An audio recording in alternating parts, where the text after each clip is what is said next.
0 to 60 can define a performance car, but it's the fastest 60 to 0 that's the aim of Tarox brakes. From road cars to race cars, circuits, special stages, or the autostrada, nothing reduces speed like Tarox brakes. Italy gave the world the art of Da Vinci and Michelangelo.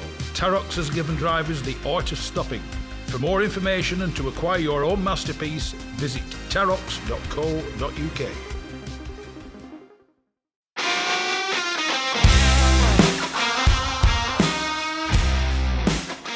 Yes, it's me, Mike Stone, and this is the Backseat Driver Podcast. It's the fastest, it's the friendliest, and it's for all the family. The Gas Chocs 116 Trophy and 120 Coupe Cup are the fastest growing race series in the UK, taking in 6 one-hour races and 8 sprints at all the top circuits. Visit 116trophy.com to find out more and get yourself behind the wheel.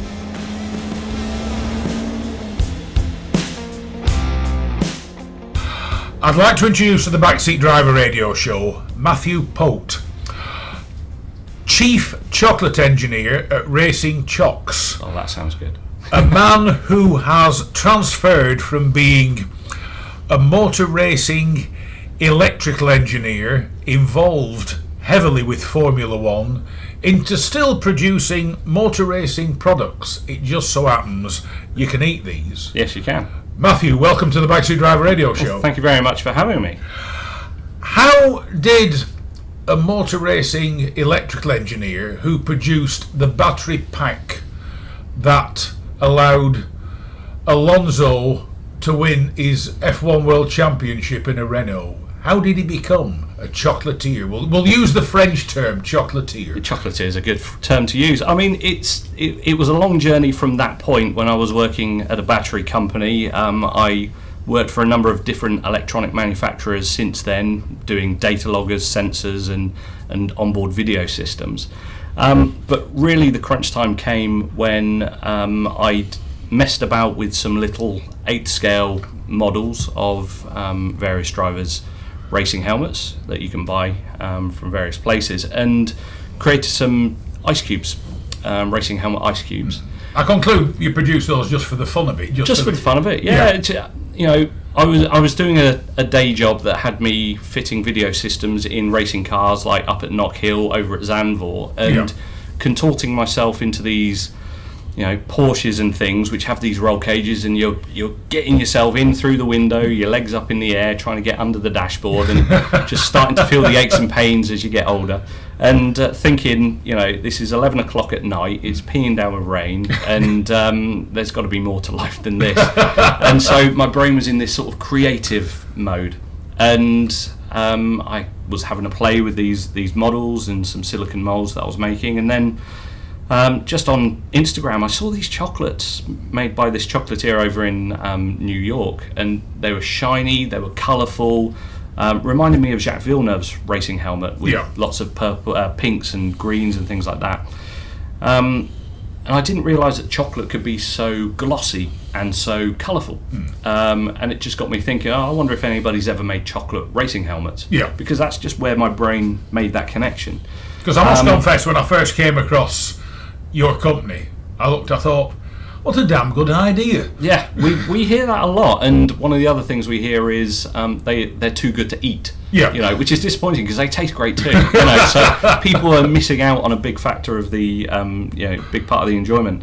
But yeah, it turned out nobody was making chocolate racing helmets, which is basically... I suppose you could turn around and say it's as much use as a chocolate fire guard in its own way. Chocolate teapot and things like that. So I started playing around with my chocolate mould, made some solid chocolate racing helmets, and then bought some coloured cocoa butter, used a paintbrush, painted some Ayrton Senna sort of lines inside, poured some yellow cocoa butter inside, made it chocolate, got it out, went, okay, it looks all right. You know, it didn't wow me, but it looked all right. And I conclude, putting in, it was that the wife and family, etc., who were saying, well, that's all right, and no, that's not all right. Yeah, at that point, it was just a minor part of what I was up to at that time. Yeah. So they didn't really get fazed by it whatsoever. But as we delved deeper and deeper into how much money I was spending on the chocolate aspects of what I started doing, then alarm bells started ringing in the family household, really, because I committed myself. I said, this is a good idea. I think it's got legs in the motorsport hospitality industry, because, you know, working in motorsport for a long time, I'd been in a lot of hospitality and situations where people are giving gifting. You know, you get your baseball cap, you get your lanyard, you get your t-shirt and things like that, and there are other aspects of gifting which include bottles of wine, bottles of champagne, boxes of chocolates, and where the team will put their branding on it a lot of the time. I've seen bottles of wine that have the F1 the label, whoever's produced it, it's got an F1 team's label on it. Yeah, as soon as it's got branding on it, it becomes tied in with whatever's going on with the team at that moment, with their on-track action. And what they like to do is try and create more of a connection between their on-track activity. So I knew if we could decorate some of these helmets like contemporary F1 driver helmets, then there was a great opportunity to do motorsport corporate gifting and hospitality. So I went down this route of experimentation. I put myself on a week-long chocolatiers course at Calabout Chocolate Academy in Banbury, which was basically titled How to Start a Business Selling Chocolate. That was the premise of the course. It was 5 days, and it doesn't seem very long. It doesn't, and it was in the height of summer, and it was really, really hot, which is not a great time to be working with chocolate. In it, you know, I mean, as we sit here, we're in a bit of a hot spell, and we've got some air conditioning issues at the minute, and chocolate and warm conditions don't really go together. But yeah, I put myself on a week-long course primarily to find somebody in that class to make the chocolates for me. You know, I had this great idea. I had no skills in making chocolate. So I'd gotten to the point where I'd commissioned to have some custom molds made. I'd built a website which had a sales and online store function. I'd created a business study and got business cards made up. I had clear ideas of what the product was, who the customer was, how I was going to actually make some money. I just needed the skills to actually make it. So I went there to learn more and to find the right people, and turned out nobody else in that room had done as much preparation or had as clear an idea of what they were planning to do as me. So I just came to the conclusion, no, all right, well, I'm probably as good as anybody else in this room, so I'll just do it myself. And I conclude, where everybody else was going to make chocolates, you had a very specific product, motorsport-based product in mind. Absolutely. I mean, one of the people, this lovely girl called Katie, you know, she went with the premise of being the chocolate brand of Norfolk. You know, which sounds interesting, but who are your customers? Are your customers people in Norfolk? Are they people outside of Norfolk who aspire to live in Norfolk? You know, is it a souvenir of Norfolk? Is it a souvenir of Norfolk? You got it. So there's a lot of questions that are stimulated by that. But if you come up and say, I'm doing chocolate racing helmets for fans and businesses involved in motorsport, there's a lot less questions involved in that. Well, you've narrowed it down, haven't you? You have. You've filtered down who your customers are and what the usage of your product is. Or as they call it in marketing, USP, unique selling point. Exactly. So after doing the course, I knuckled down, continued with my experimentation, and listed the product for sale on the website, and reached out to a few contacts I had in the motorsport industry. And within a few months, so to put this into perspective, I started all of this experimentation around June, July time of, now I'm thinking, must have been 2017, 2018 maybe, one of them. If I check on my phone, I'll know precisely, but it was around that time. And in September, October time, I'd got my molds, I had a clear idea of what I was going to do. And throughout the course, they told me, if you're going to commit to doing it, put a real effort into having a good Christmas. Because Christmas is when a chocolatier will make 60 to 70% of your annual turnover. So it was getting close to Christmas, and I thought, no, I need to bin off my regular motorsport electronics job and commit to doing this. If I've already put quite a bit of money and resources into it, I've got to commit to it now. And then I got corporate gifting Christmas for Pirelli. I got corporate gifting for a motorsport fireproof underwear brand called Walero or Wallaroo. Yeah. I can't remember how it's pronounced. It's one or the other. From my days, it's all changed. I mean, when I did it, it was Sabelt, Spyco, Momo, or OMP, and that were a lot. Yeah, absolutely. You know, it's definitely moved along. I think these guys, I mean, you can see down there, obviously this is a podcast, so you can't see if you're listening, but there's the brand of the It's like the chocolates famous is down in the snooker one, for corner. those watching in black and white, the blue's next to the pink. But you know, I got these various customers came and placed volume orders at a time when that's what I needed, you know, to prove that my risk was going to pay off. Another customer who came on board was Mark Blundell, who owns a driver management company called MB Partners, and in recent times has started a British touring car team called MB Motorsport. And you know, I used the momentum that was created during that Christmas corporate gifting period to really propel as the next year came about. And then we had Easter. I didn't actually that first year make many Easter eggs. I was too busy making chocolate racing helmets. But then you go through another Easter period, Christmas period, and then the following Easter I made Easter eggs. And these Easter eggs were themed around motorsport teams and drivers. It wasn't replicating racing helmets. And then this Easter just gone, we actually do have a chocolate racing helmet, which is like an Easter egg. It's hollow inside, but it's shaped like a racing helmet, so we decorated them like racing helmets. And all of a sudden we've got a thriving business that is mostly dedicated to motorsport fans and motorsport companies. And it's going really, really well. I mean, that's the business from where it started to where it is in just a few minutes. I'm sure we need to talk more about it for the length of this podcast, but hopefully it gives you a little overview. I mean, one of the things is, I mean, you've just kind of presented me with a little tray of chocolate helmets. And there are two designs here. Yes. And they look like the drivers' helmets. I mean, we've got Lando Norris and is it Mr. Verstappen's? No, it's not. It's Daniel Ricciardo. Daniel Two Ricciardo. drivers for McLaren.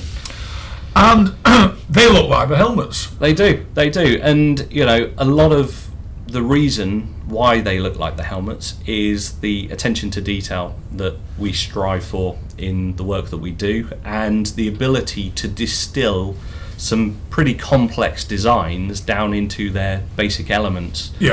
Because, you know, these are very small chocolates, and a lot of the decorative elements are done inside the mould, so you don't have a lot of freedom of movement, and then you're producing large numbers, so you need to be sure that the work that you do can be done quickly to ensure that that product is profitable. You know, there is an upper limit to what people will pay for this product.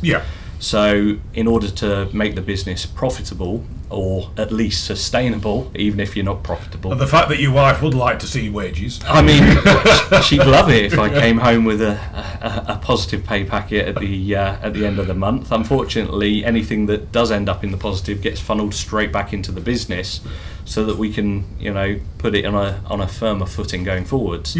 But you know, the fact that a lot of helmet designs these days can be distilled down into simple elements helps us greatly. There are designs that we have to avoid because they're too complex. Simple as that. We don't tend to do a lot of MotoGP helmets, not because that market isn't willing to spend the money, but because a lot of the designs in that industry are very complicated. We can't distill it down to its raw elements because it doesn't really have a raw element.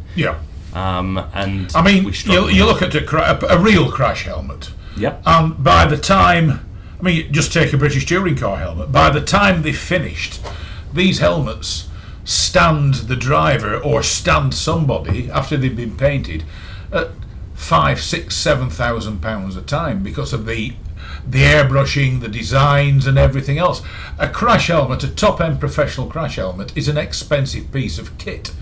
And replicating it in chocolate might not cost as much, but it's just as complicated. Absolutely, it is. The number of steps that we have to do on certain designs is quite staggering. For example, we have just done some Alex Albon designs for the Albon family.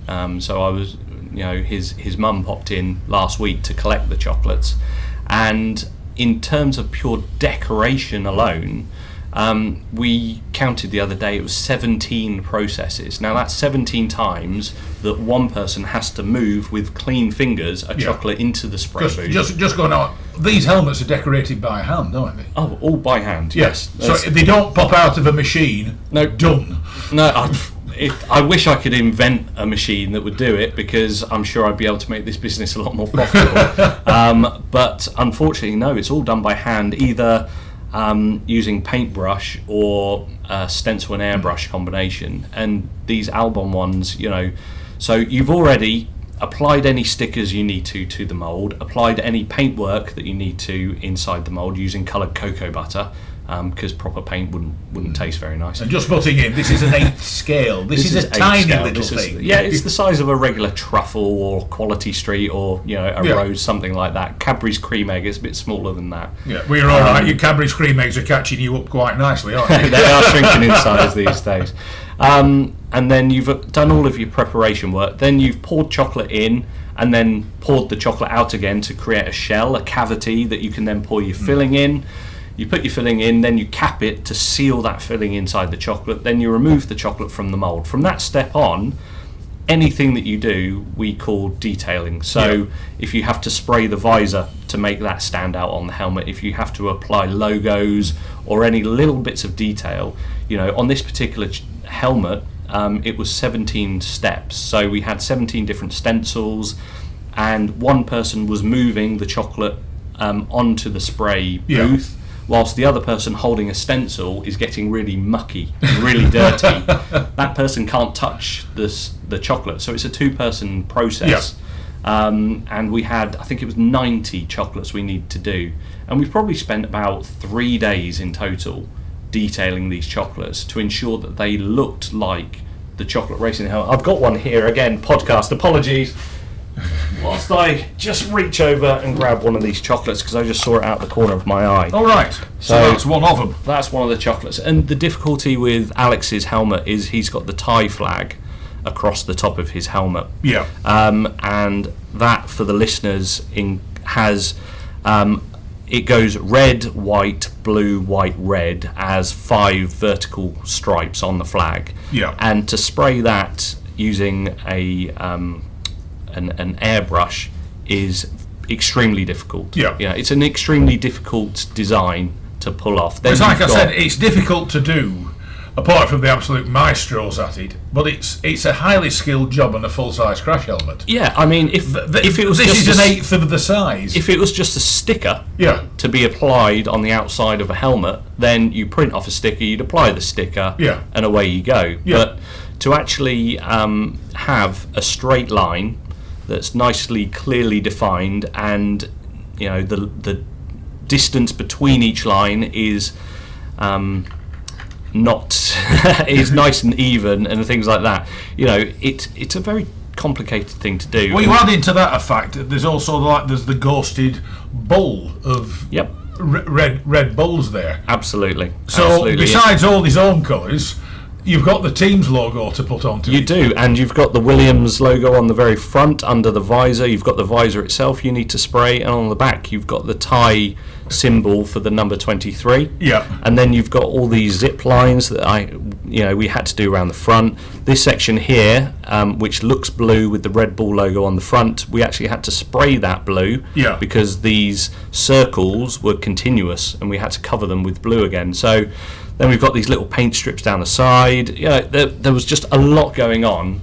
Then when you get to the inside of the chocolate, we actually made a mint aero filling for the inside of this. So that entailed us mixing mint extract, green coloured cocoa butter, and white chocolate together, putting them inside a cream dispenser, charging it up with nitrous oxide, and then depositing that inside the cavity. So you've got this nice aerated minty chocolatey filling that's green in colour, and when you consider all of these steps that we've undertaken just to produce these 90 chocolates, it's a labour of love. We wanted the best product. Well, I mean, I'm not being funny. At the end of the day, you'll pick that up and pop it in your mouth in one go, won't you? Most people who eat them won't have a single thought or notion as to what's gone into it. If every single person who was gifted or purchased some of our chocolates were happy enough to immediately pick it up and put it in their mouth, I'll be happy. Yeah. But the number of times we hear people saying, I'm going to put it on my shelf, it's too good to eat,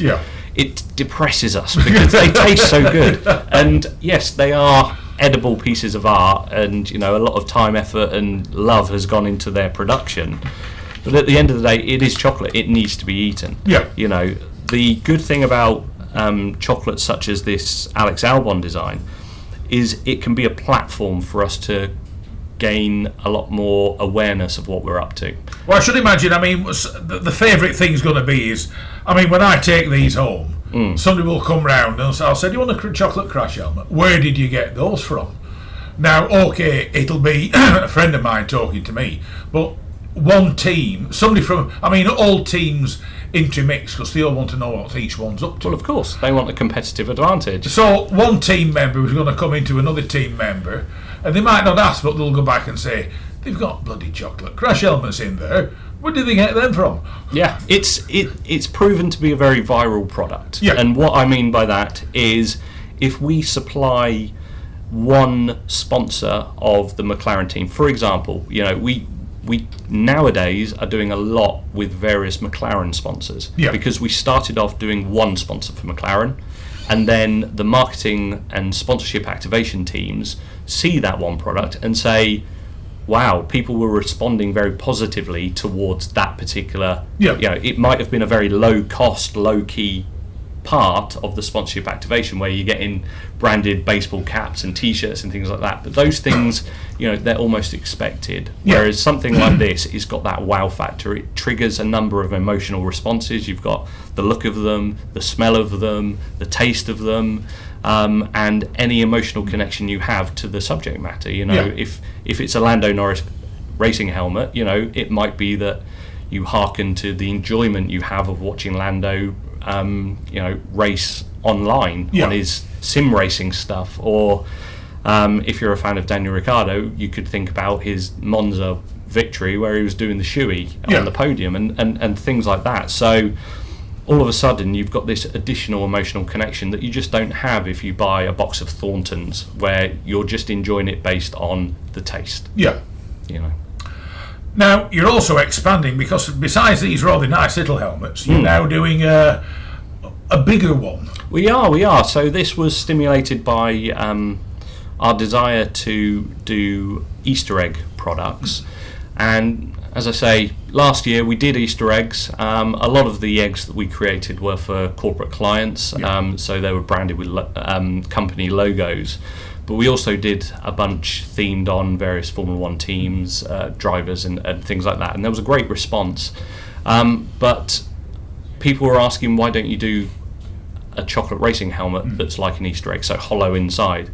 So it's taken us this long to manage to cover the costs of the tooling, the packaging, and get the product pitch correct. But we're finally there. We've managed to launch this product, and it's going to propel us even further, because there's a lot of new opportunities that maybe people purchased our small chocolate racing helmets in the past. Well, now they can purchase the small helmets and the large helmets and activate in a very different way.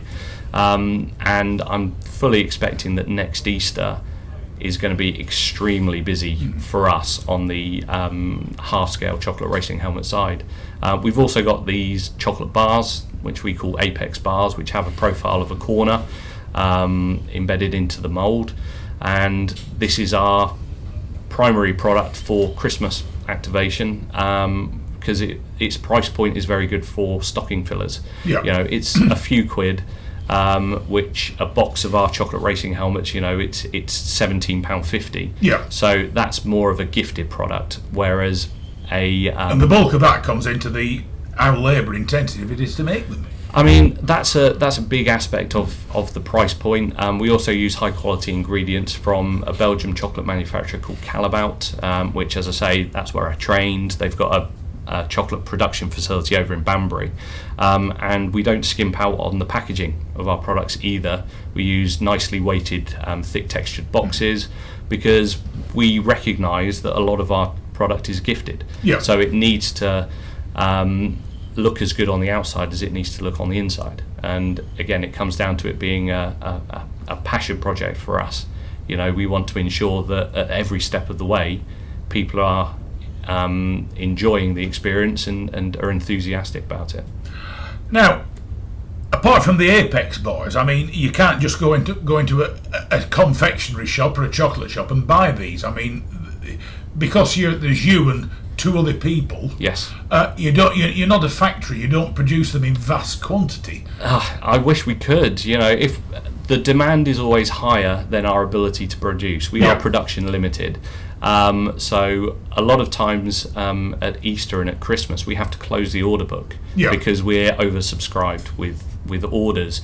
The challenge that we always face is getting people in to help us produce, because the profit margin on the product is quite low, because the time that it takes to build the product is very high.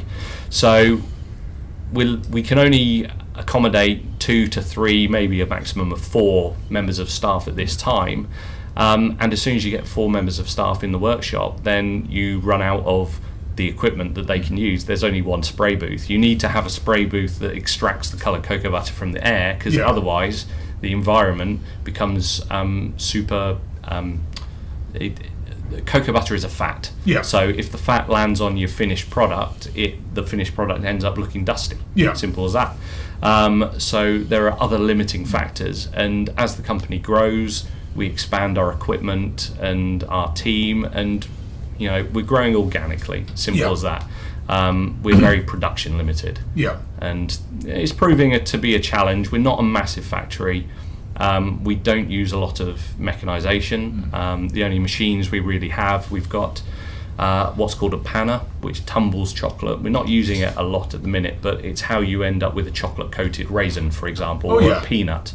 So you put the peanut in, you tumble it, it's like a cement mixer. It tumbles it, then you pipe chocolate in, and as the peanut revolves around inside the chocolate, it gets a thin coat. You put more chocolate in, it gets a thicker coat, and you build it up like that. So we were using that for a product we launched last year, which we called marbles. Which marbles is the term used for the discarded rubber and bits of gravel and things like that which sit off the racing line. And so we created chocolate balls, chocolate coated physalis, and caramel balls of biscuit and things like this, which unfortunately the time and effort it took us to produce that meant that the price point was too high, that the market couldn't accept it. So we're revising that product at the minute, but we've got that machine. We've got a bunch of machines which are used to prepare the chocolate so that it can be used. It's called tempering, where you're aligning the crystal structure of the product, similar to the difference between coal and diamond. You know, it contains the same carbon, but the structure is different. And with chocolate, if you have untempered chocolate, it immediately melts, it bends, it isn't shiny. This is all stuff that you don't really want. If you temper chocolate, it ends up shiny, it has a nice snap when you bend it, and you can handle it without it melting immediately in your hands. And we have a bunch of machines which do that for us, because all of our time is spent upstairs in the spray room decorating. When the business was based in my garage and I had to temper everything by hand, you just spent half a day decorating the moulds, and then you got to spend the next half a day tempering your chocolate, and then by the time you're ready to fill your mould with chocolate, the wife's calling you in because you've got to put your kid in the bath. So it was a bit of a production backlog. It made sense at that time to buy these tempering machines. Unfortunately, they give off a lot of heat. So then in my garage, I then need to get air conditioning, which you spend electricity to cool the environment down, because you're melting the chocolate, Yeah. and so you're doubling up your electric bill, Yeah. and you've purchased a new piece of equipment. So that's where the profit goes then. So then you move into a new unit which has built-in air conditioning and things like that, and all of a sudden your air conditioning fails, and it's just one headache after another. But it's going well. Getting a bigger facility isn't on the roadmap right now because we're not utilising all the equipment that we have. Yeah. We don't have the panner running at the minute because we don't have the product that requires that. We've also got a conveyor belt that you can create a waterfall of chocolate. Yeah. So if we made some squares of caramel, for example, you would lay all the caramel squares on the conveyor belt, then it goes under the curtain of chocolate and you end up with covered caramel. Yeah. And as a final step, you can lay a sheet of acetate with printed coloured cocoa butter on it, and you can end up applying company brand names or decorative elements and things like that to those. And that's a new product that we're looking to develop in time. And so these are the things that are on the roadmap going forward. It's exciting because you'd think that creating a niche product for a niche market, a motorsport themed product for a motorsport fan base, you tap that market quite quickly. Yeah. But it turns out no, there's just a constant appetite for our products. Yeah. Which is fantastic because it's edible and therefore it's consumable, and therefore if that person's satisfied with what they've purchased, there's no barrier for them to continue to purchase. Yeah. So it works really well. So I mean, in many ways, it's like you said, it's a unique thing until you can go mass produce. That's the other thing about them, they're quite exclusive, aren't they? They are. Mass production of this product is going to be difficult because there's a lot of variability over time. For example, Daniel Ricciardo, he changes his racing helmet every year. Yeah. There's also another factor of the legal aspects. If you consider making a helmet which has a particular logo on it, such as a Red Bull logo, it might be that Red Bull want you to pay a license fee for use of that logo. Yeah. So you wouldn't go and commit to mass production of molds which are pre-decorated with the Red Bull logo in the 20,000s unless you've already ensured that you're legally protected before doing that. So I don't think that this product will ever be mass produced. I'm sure if somebody like Cadbury or Nestle came on, I'm sure they might have an idea of how to achieve that. Yeah. But equally, they've got a lot more experience than we do. I've got a lot of experience with fixing data loggers into Porsches. I don't think Cadbury's have that experience. We've had different lives. But again, if you look at Formula One as an entity, there's now Formula One perfumes. Yeah. There's Formula One Authentics, which is the memorabilia aspect. There's Formula One experiences. Formula One are buying out suppliers of items and rebranding them with their logos. There's no reason why Racing Chocs can't become F1 Chocs. It just needs a dialogue and an agreement and a framework to be put in place. Yep. And then all of a sudden, at a racetrack, you can buy a box of our Racing Chocs as a fan at the track. If you're in Singapore, then it would have to be in an air-conditioned van, and you probably wouldn't want to take them too far out of that van in order to consume them. But equally, consider Silverstone. There's no reason why we couldn't purchase an ice cream van and start making luxury chocolate ice creams with a chocolate racing helmet instead of a flake on the top to the fans of motorsport. We'd love that. But there's an impediment, there's a barrier, and that is the price point to reach those people. You'd have to buy a pitch during the Grand Prix weekend, which probably sets you back £6,000, and then you'd need to be able to sell enough product to recoup that cost and make a wage. And unfortunately, to produce 6,000 chocolate racing helmets takes us quite a long time. So we wouldn't be able to take on any other work whilst we were preparing that bulk of product. So there's this production impediment. So if somebody wants to find out about Racing Chocs, how do they do it? I think the best way to find out what we're up to is to actually look on our social media channels, which are extremely active, especially on Instagram. Yeah. If you search for the account at Racing Chocs, then you will find us on Instagram, Facebook, Twitter, or even TikTok. We've started making videos on TikTok as well. Or you can visit the website, which is www.racingchocs.com. Matthew Poat, thank you very much for joining me on the Backseat Driver Radio Show, and thank you for my little tray of racing helmets. You're extremely welcome. Thank you for taking the time to come and visit the Chocolate Workshop.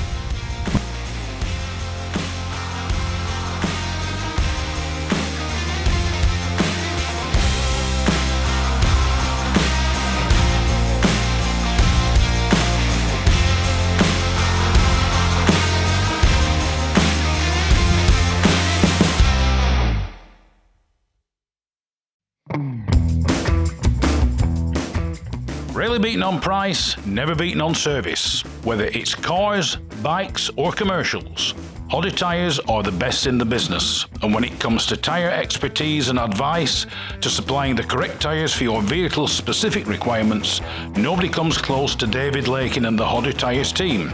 So give them a call on 01200 613 192 or visit the website at hoddytyres.co.uk.